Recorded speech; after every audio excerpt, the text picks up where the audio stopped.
მოქალაქეობა ნიშნავს კავშირს შენსა და სახელმწიფო შორის. ეს არ არის მხოლოდ უფლება, არამედ პასუხისმგებლობაც შენს ქვეყანასთან, საზოგადოებასთან და კულტურასთან. მაგრამ 21 საუკუნეში მსოფლიო ასე ძლიერ არის ერთმანეთთან დაკავშირებული, მოქალაქეობას ახალ მნიშვნელობას იძენს. დღეს ჩვენ გვეძლება შანსი ვიყოთ არა მხოლოდ ერთი ქვეყნის, არამედ ერთი პლანეტის მოქალაქეები.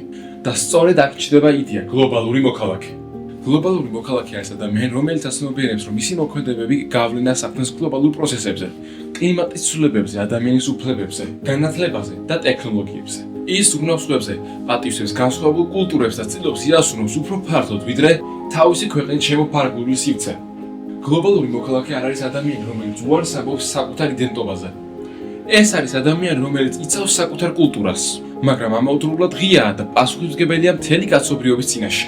გლობალური აზროვნება ნიშნავს ხედვას, რომელიც ცდება შენი ქალაქის ან ქვეყნის საზღვრებს. ეს არის უნარი დაინახო პრობლემები და შესაძლებლობები მსოფლიოს კონტექსტში. გლობალურად მოაზროვნე ადამიანი ფიქრობს, რა გავლენა აქვს ჩემს ქმედებებს სხვებზე, როგორ შეუძლია ერთ იდეას შეცვალოს ბევრი ადამიანის ცხოვრება. ეს არის ცნობიერება, რომელიც აერთიანებს პასუხისმგებლობას და ემპათიას, მაგრამ გლობალურად ფიქრი არ ნიშნავს, რომ შენი ფესვები დაივიწყო. პირიქით, რაც უფრო ღრმად იცნობ საკუთარ თავს და შენს კულტურას, მით უკეთ შეგიძლია იაზროვნო გლობალურად. ზვიად გამსახურდია ამბობდა, ჭეშმარიტი მსოფლიო მოქალაქეობა კი ეროვნული თვითშეგნების გარეშე არ არსებობს.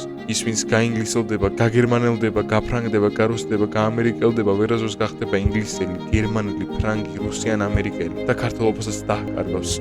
და თუ ქართველებად დავრჩებით, თანაც ვეზიარებით ამერების კულტურებს, გავაფართოვებთ და გავამდიდრებთ ჩვენს სამყაროს, გავხდებით ნამდვილი მსოფლიო მოქალაქენი. ევროპული ინტეგრაციაც ასე უნდა გავიგოთ და არა როგორც ეროვნული ინდივიდუალობის წაშლა და გათქვება. ეს სიტყვები დღესაც უცხალია. იყო გლობალური მოქალაქე არ ნიშნავს, რომ უარი უნდა ვთქვათ ჩვენს თავზე. პირიქით, ეს ნიშნავს, რომ მყარად დგახარ საკუთარ ფესვებზე, მაგრამ მზად ხარ გული და გონება მთელ სამყაროს გაუხსნა.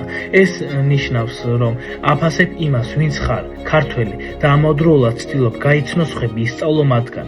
გლობალური მოქალაქეობა ნიშნავს, რომ შენ არ წყვეთ კავშირს შენს მიწასთან, ენასთან და ხალხთან, არამედ ამ ყველაფერს თან მიიტან, როცა სამყაროს ნაწილი ხდები. შეიძლება პატარა სოფელში ცხოვრობდე, მაგრამ აზრებით მთელ დედამიწაზე დაფრინავდე. შეიძლება ქართულად საუბრობდე და ამავდროულად პატივს სცემდე ყველა ერის ხმას. ჩვენ ვართ მომავალი და თუ ჩვენ იდენტობას შევინარჩუნებთ და ამავდროულად გლობალურად ვიზრდებით, შეგვიძლია ერთად შევქმნათ უკეთესი მეგობრული და მშვიდობიანი სოფლიო.